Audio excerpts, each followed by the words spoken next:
Easy Assam এক্সামৰ অন্য এটা ভিডিঅ'লৈকে সকলোকে আদৰণি জনালোঁ। আজি এই ভিডিঅ'টোত আমি 16 জানুৱাৰী 2026 ডেইলি ইম্পৰ্টেণ্ট কাৰেণ্ট এফেয়াৰ্ছখিনি চাম, যিখিনি নেকি আমি আছাম ট্ৰিবিউন, দ্য চেণ্টিনেল আৰু অন্য নিউজ পেপাৰ আৰ্টিকলছৰ পৰা কালেক্ট কৰিছোঁ। এই গোটেই ডিছকাশ্যনৰ PDF খিনিৰ কাৰণে তোমালোকে আমাৰ টেলিগ্ৰাম চেনেল জইন কৰিব পাৰা।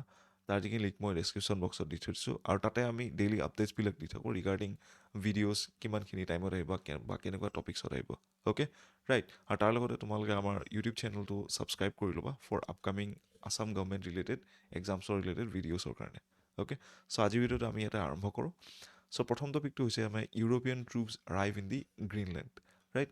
চ' তোমালোকে জানা যে ডনাল্ড ট্ৰাম্প যোনজন নেকি US প্ৰেছিডেণ্ট হয়, তেওঁ এটা ষ্টেটমেণ্ট দিছিলে regarding taking over the Greenland, right. গ্ৰীণলেণ্ডৰ প্ৰতি যোনটো আগ্ৰাসী মনোভাৱ তেওঁ দেখাইছিলে, তাৰ প্ৰত্যুত্তৰত ইয়াতে যিমানকেইখন ইউৰোপীয়ান দেশ আছে, যেনেকৈ France, Germany, Norway, Sweden, right, গোটেইখিনিৰ নিজৰ নিজৰ আৰ্মি বা ট্ৰুপছ ইয়াতে গ্ৰীণলেণ্ডত অহা দেখা পাইছে, যোনটো নেকি আমাৰ আৰ্কটিক আইলেণ্ড হয়। এটা আৰ্কটিক ৰিজন মানে তোমালোকে জানা আমাৰ যোনখিনি নেকি নৰ্থ প'লৰ ৰিজনছ হয়। অ'কে, তাৰ লগতে ডেনমাৰ্ক, গ্ৰীণলেণ্ড আৰু ইউনাইটেড ষ্টেটছৰ মাজত এটা ফাণ্ডামেণ্টেল ডিছএগ্ৰিমেণ্ট দেখা পোৱা গৈছে ৰিগাৰ্ডিং দিছ হোল ইনচিডেণ্ট। অ'কে, য'ত নেকি জাৰ্মানীয়ে কৈছে যে তেওঁলোকৰ এটা 13জনীয়া মেম্বাৰ ৰিকনচাইন টীম এটা আহিব গ্ৰীণলেণ্ডলৈকে। লগতে ডেনমাৰ্কে কৈছে যে তেওঁলোকৰ মিলিটাৰী যোনটো প্ৰেজেঞ্চ বা মিলিটাৰী সংখ্যা ইয়াতে বঢ়োৱা হ'ব গ্ৰীণলেণ্ডত with the help of the NATO allies. মই বেলেগ এটা ভিডিঅ'ত তোমালোকৰ নেটৰ বিষয়ে তোমালোকক এটা জনাব ট্ৰাই কৰিম।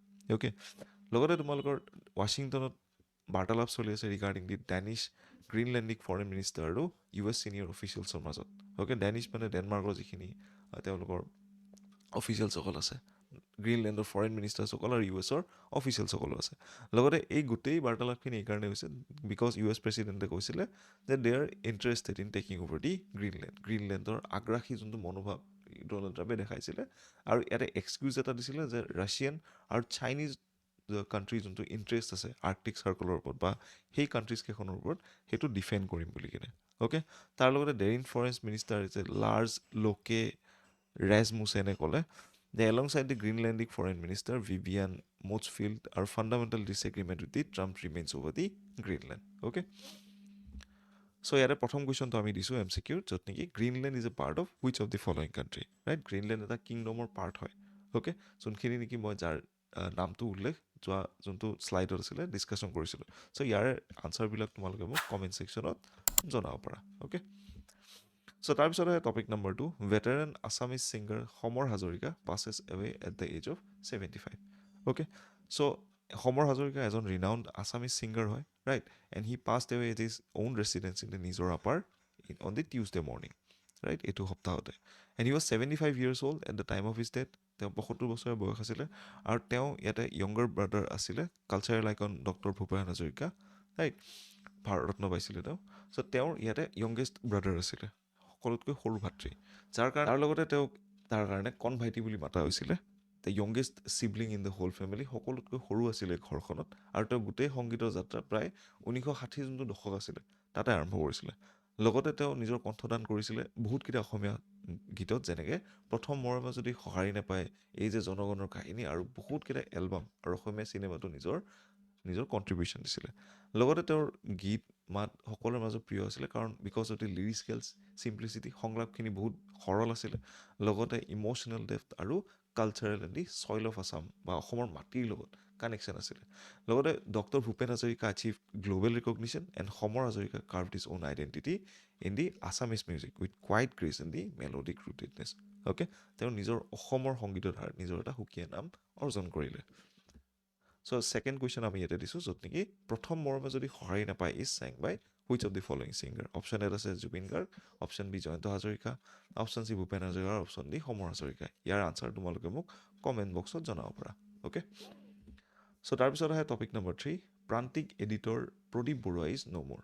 অ'কে, চ' ডাইৰেক্টলি তোমালোকক ADREত এটা কুৱেশ্যন সুধিব পাৰে বা আছাম পুলিচত ইয়াৰ ওপৰত কুৱেশ্যন সুধিব পাৰে যে প্ৰান্তিকৰ এডিটৰ কোন আছিলে বুলি। অ'কে, ৰাইট, চ' প্ৰান্তিক এখন ৰিনাউণ্ড মেগাজিন হয়, ৰাইট, তাৰ বিষয়ে আমি ইয়াতে অলপ চাই লওঁ। So' eminent Assamese journalist Pradip Baruah, founder publisher of the renowned fortnightly Prantik, passed away at the private hospital in Guwahati in Wednesday evening. চ' এইটো নিউজ বহুত বেছি ইম্পৰ্টেণ্ট নহয়, ৰাইট। ডাইৰেক্টলি তোমালোক কোনো নুসুধে যে কোন তাৰিখে ঢুকাইছিলে বা ক'ত ঢুকাইছিলে বুলি। Okay, so' he was 87 years old, right. তাৰ লগতে তেওঁলোকৰ ফেমিলিত আছে ৱাইফ, তেওঁৰ এজনী জীয়েক আছে আৰু তাৰ লগতে যিমানখিনি ফেমিলি মেম্বাৰ্ছ আছিলে এণ্ড হি ৱাজ দ্য য়ংগেষ্ট চন অফ দি সিংহপুৰুষ ৰাধা গোবিন্দ বৰুৱা। ৰাধা গোবিন্দ বৰুৱাদেৱৰ সকলোতকৈ সৰু ল'ৰাজন আছিলে আৰু তেওঁ ইয়াতে প্ৰতিষ্ঠাপক আছিলে, right, founder of Assam Tribune, right, Radha Gobinda Baruah তেওঁ আছিলে। অ'কে, আৰু তাৰ লগতে তেওঁৰ known for its professional ethics, আৰু তেওঁলোকে প্ৰান্তিক ইয়াতে মেইনটেইন কৰিলে বহুত হাই জাৰ্নেলিষ্টিক ষ্টেণ্ডাৰ্ডত, লগতে এনচিয়'ৰ কৰিলে timely honorariums and provided feedback to the contributors as well. Okay, যিমানখিনি লিখক আছিলে তেওঁলোকৰ, ৰাইট, তেওঁলোকক ভাল সন্মান দিলে আৰু লগতে যিমানখিনি ফিডবেক পাইছিলে সেইখিনিও কামত লগালে, right. And born on the September 3, 1938, Amolapatty in Dibrugarh, and Baruah completed his schooling in Don Bosco school in Guwahati. Don Bosco স্কুলত পঢ়িছিলে আৰু লগতে তেওঁ ISc কমপ্লিট কৰিলে কটন কলেজত, and he was minor game secretary in the college students union. লগতে initially তেওঁ BA কৰিছিলে বনাৰস হিন্দু ইউনিভাৰ্চিটিজ, ৰাইট, আৰু তাৰ লগতে return to the Assam due to agitation and later complete his degree in the cotton college, right. আৰম্ভণিত Banaras Hindu university আৰম্ভ কৰিছিলে, right, বাট situation তেনেকুৱা নাছিলে, যাৰ কাৰণে নেকি কটন কলেজত আহি তেওঁ ডিগ্ৰী কমপ্লিট কৰিছিলে। আৰু 1981 চনত তেওঁ আছাম ট্ৰিবিউন গ্ৰুপ এৰি কিনে প্ৰান্তিক আৰম্ভ কৰিছিলে ডিচেম্বৰ 1, 1981 চনত। অ'কে, তো তোমালোক কুৱেশ্যন সুধিব পাৰে তাৰ ওপৰত। চ' ইয়াতে আমি কুৱেশ্যন দিছোঁ য'ত নেকি eminent Assamese journalist Pradip Baruah was the founder publisher of which of the following literary work. So' ইয়াৰে তোমালোকে আনচাৰ মোক কমেণ্ট বক্সত জনাব পাৰা, ঠিক আছে। চ' তাৰপিছত আহে তোমাৰ topic number 4, buffalo fights held during the Magh Bihu. আমি সকলোৱে জানো আহতগুৰিৰ ম'হ যুঁজৰ কথা। অ'কে, চ' ইয়াতে বহুতখিনি কণ্ট্ৰভাৰ্চি আছে, যেনেকৈ ছুপ্ৰিম কোৰ্টে বেন কৰিছিলে ইয়াৰ ওপৰত, তাৰপিছত অসম গভৰ্ণমেণ্টে এখন ল আনিব ট্ৰাই কৰিলে যাতে আমি এইটো এলাউ কৰিব পাৰোঁ। অ'কে, চ' ইয়াৰ বিষয়ে মই কিবা এটা বেলেগ ভিডিঅ'ত তোমালোকক ডিছকাছ কৰিম।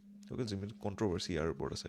চ' এমিড দ্য কণ্ট্ৰভাৰ্চি, অফিচিয়েল যোনটো কমিটি আছিলে তেওঁলোকে তাতে পাৰ্টিচিপেট নকৰাকৈ ইণ্ডিভিজুৱেল যিখিনি মহ পালক যিখিনি আছে তেওঁলোকে ইয়াতে মহ যুঁজ পাতিছিলে, য'ত নেকি the traditional buffalo flight, a long standing part of the Magh Bihu celebration in held Tuesday in the Ahatguri, right, and দেওবালি ৰখা despite a supreme court ban.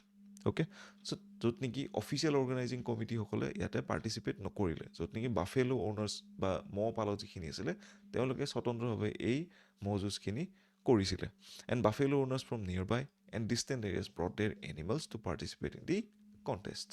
Okay, so' লগতে 2014 যোনটো ছুপ্ৰিম কোৰ্টৰ জাজমেণ্ট আছে, য'ত নেকি AWBI মানে animal welfare board of India আৰু নাগাৰাজাৰ মাজত যোনটো কেছ আছিলে, য'ত নেকি ছুপ্ৰিম কোৰ্টে এনিমেল ৰেচ হওক বা এনিমেল ফাইট গোটেই ভাৰতত ইয়াতে বেন কৰি ৰাখিছিলে, যাৰ কাৰণে নেকি কি আমি যাতে জীৱ জন্তুৰ লগত বহুতখিনি দুৰ্ব্যৱহাৰ নকৰোঁ। লগতে 2015 তেতিয়া এনিমেল ৱেলফেয়াৰ বৰ্ড অফ ইণ্ডিয়াই অসম গভৰ্ণমেণ্টক এখন চিঠি লিখিছিলে, ৰাইট, বা ইয়াতে লিখিছিলে তেওঁলোকে, ৰাইট, জনাইছিলে, য'ত নেকি তেওঁলোকে এনিমেল বা বাৰ্ড ফাইট যাতে আমি বন্ধ কৰোঁ। তোমালোকে চাগে জানা আমাৰ পক্ষীৰ ফাইট ক'ত হয়, ইয়াতে আমাৰ হাজোত হয়, হয়, হৰগ্ৰীৱ মাধৱ মন্দিৰত। অ'কে, বা কণী ফাইট সেইবিলাক আমি তাতে দেখা পাওঁ। চ' তোমালোকে ইয়াৰ বিষয়েও মোক কমেণ্ট ছেকশ্যনত জনাব পৰা যদি লাগে, বুজাই দিব, ঠিক আছে। So' since then the state government and the district administration and officially enforce ban during the festive seasons. Okay, উৎসৱ পাৰ্বণত এনেকুৱা যুঁজবিলাক ইয়াতে বন্ধ কৰি থৈ দিয়া হৈছে, ৰাইট।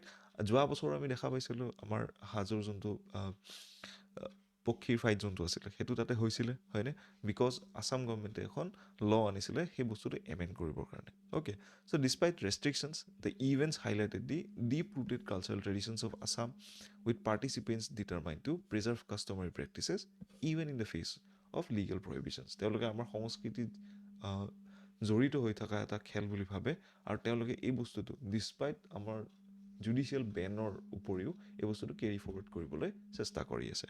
অ'কে, চ' কুৱেশ্যন নম্বৰ 4 ইয়াতে আমি ডিছকাছ কৰিম যে traditional buffalo fight held during the Magh Bihu is famously associated with which of the following place. So' ইয়াৰ আনচাৰ তোমালোকে মোক কমেণ্ট বক্সত জনাব পাৰা। অ'কে, চ' আগৰ কুৱেশ্যনছকেইটা আমি ইয়াতে চাওঁ, য'ত নেকি Lachit one satellite which fail to reach its intended orbit was aboard which of the following rocket. এইটো আছিলে কিমান আমাৰ PSLV C62। অ'কে, তাৰপিছত which two organization sign an memorandum of understanding to strengthen the cooperative initiatives in Assam. Okay, ইয়াৰ correct answer কি হ'ব আমাৰ option D, Assam state cooperative federation আৰু ভাৰতীয় বীজ সহকাৰী সমিতি লিমিটেড। অ'কে, তাৰপিছত আহে question number 3, the kite diplomacy came in prominence during which visit. তো ইয়াতে আমাৰ কি হ'ব option C, German chancellor Friedrich Merz made in visit to India. Okay, so' আজিৰ ভিডিঅ'টোত ইমানখিনি আছিল আশা কৰোঁ তোমালোকৰ গোটেই ক্লাছটো কৰি কিনে ভাল লাগিলে তোমালোকে এই গোটেই লেকচাৰখিনি PDF খিনিৰ কাৰণে তোমালোকে আমাৰ টেলিগ্ৰাম চেনেল জইন কৰিব পাৰা এই QR কোডটো স্কেন কৰি বা তাৰ লিংক মই ডেছক্ৰিপশ্যন বক্সত দি থৈ দিছোঁ আৰু লগতে তোমালোকে আমাৰ চেনেলটো ছাবস্ক্ৰাইব কৰিব পাৰা for important Assam government exam related ভিডিঅ'ছৰ কাৰণে সেইটো ADRE হওক আছাম পুলিচ বা APSC ৰিলেটেড ভিডিঅ'ছৰ কাৰণে অ'কে চ' আজিৰ ভিডিঅ'টো ইমানখিনি থেংক ইউ এভৰিৱান